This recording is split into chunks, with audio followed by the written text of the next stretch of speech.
Good morning बच्चों। आज है 18 जनवरी और आज हम करेंगे कक्षा 10 की सामाजिक विज्ञान की वर्कशीट नंबर 68, जिसमें हमारा चैप्टर चल रहा है राष्ट्रीय अर्थव्यवस्था की जीवन रेखाएं। तो बच्चों हमने चैप्टर तो पूरा कंप्लीट कर लिया है, लेकिन उसके बाद में हमारा मैप आ जाता है। मैप बहुत ही इम्पोर्टेंट होता है हमारे एसएसटी में।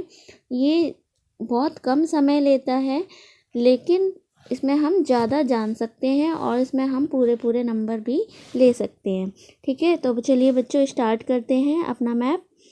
तो देखिए, जो भारत का ये जो मैप दे रखा है, ये आपका राजनीतिक रेखा पर दे रखा है। राजनीतिक मानचित्र है आपका। इसमें आपको भारत के राजनीतिक रेखा मानचित्र पर भारत के पूर्वी घाट पर स्थित प्रमुख पत्तनों को रेखांकित किया गया है। कृपया इनकी पहचान करके सही स्थानों पर उनके नाम लिखने। तो जो ये मैप दे रखा है आपको, ये पूर्वी तट के हैं। पूर्वी तट के ये आपको बंदरगाह दे रखे हैं, तो इनको आपको बताना है, चिन्हित करना है कि कहाँ पे कौन सा है। तो ठीक है, तो चलिए बच्चों स्टार्ट करते हैं कि पहला तो इन्होंने दे रखा है तूतीकोरिन, सेकंड है चेन्नई, फिर है विशाखापत्तनम, फिर डी है आपका पारादीप, फिर दे रखा है हल्दिया। तो हम एक एक करके समझेंगे कि कौन सा कहाँ पर है। तो चलिए बच्चों देखिए, सबसे पहले हमारा यहाँ दे रखा है, नीचे से स्टार्ट करेंगे हम। सबसे पहले ये दे रखा है हमारा तूतीकोरिन। ये बिल्कुल हमारे श्रीलंका के पास में है, तमिलनाडु में स्थित है और ये बहुत इम्पोर्टेंट है। क्यों है इम्पोर्टेंट? क्योंकि ये जो श्रीलंका है, इसके साथ व्यापार करने में ये महत्वपूर्ण भूमिका निभाता है। तो ये कौन सा है? तूतीकोरिन है। फिर आप आते हैं आगे, तो ये आपका आ जाता है चेन्नई। ठीक है, ये भी आपका तमिलनाडु में पड़ता है। ये आ गया आपका चेन्नई। ठीक है, जो कि आपका बहुत इम्पोर्टेंट है। ये बंदरगाह आपका सबसे पुराना बंदरगाह है। ठीक है, फिर नेक्स्ट पे हम आते हैं, ये थर्ड है आपका, ये है आपका, देखिए थर्ड में आपका विशाखापट्टनम दे रखा है। ये है आपका विशाखापट्टनम। ठीक है, और ये जो है खनिजों के निर्यात के लिए फेमस है, इम्पोर्टेंट है।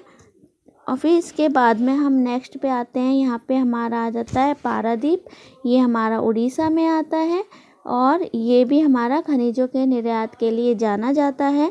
जो आपका यहाँ पे विशाखापत्तनम है और यहाँ पे पारादीप है, ये दोनों हमारे खनिजों के निर्यात में महत्वपूर्ण भूमिका निभाते हैं। और फिर नेक्स्ट हमारा आ जाता है यहाँ पे कोलकाता में है, ये आपका हल्दिया। ठीक है, हल्दिया वाला जो पोर्ट है वो आपका यहाँ पर है कोलकाता में। ये स्पेशली क्या है कि जो यहाँ पे हमने पिछली वर्कशीट में पढ़ा था, ये छोटा सा जो डॉट दे रखा है आपको, ये कोलकाता बंदरगाह पत्तन है। तो ये अंदर की तरफ है, ये नदी वाला पत्तन है। तो इसमें क्या है, इसके दबाव को कम करने के लिए, ठीक है, जो इसका मतलब इस पर अगर कोई एक चीज़ है उस पर ज़्यादा दबाव पड़ रहा है, काम का ज़्यादा बोझ पड़ रहा है, तो उन्होंने क्या किया, ये दूसरा बना दिया। और ये दूसरा, ये हमारा कौन सा है, हल्दिया। ठीक है, हल्दिया नाम से जो वो है हमारा पत्तन या बंदरगाह, वो है यहाँ पे। तो एक बार हम फिर से रिवाइज कर लेते हैं कौन कौन से कहाँ पर है। सबसे पहले हमने यहाँ पे पढ़ा तूतीकोरिन, जो कि हमारा तमिलनाडु में है। सेकंड हमने पढ़ा चेन्नई, चेन्नई है हमारा, ये भी तमिलनाडु में है। जो तूतीकोरिन है वो श्रीलंका के पास है, श्रीलंका से जो व्यापार होता है उसमें महत्वपूर्ण भूमिका निभाता है। फिर हमारा चेन्नई आ जाता है, चेन्नई जो है जो हमारा सबसे पुराना पोर्ट है। फिर हमारा आ जाता है विशाखापट्टनम, विशाखापट्टनम है यहाँ पे आंध्र प्रदेश में। तो यहाँ पे आ जाता है हमारा ये खनिजों के निर्यात के लिए। ठीक है, फिर यह हमारा आ जाता है पारादीप, पारादीप है हमारा उड़ीसा में और ये भी हमारा खनिजों के निर्यात के लिए इम्पोर्टेंट है। फिर हमारा आ जाता है हल्दिया, हल्दिया जो कि कोलकाता में है। ठीक है, और ये जो कोलकाता जो पत्तन है उसके दबाव को कम करने के लिए विकसित किया गया है।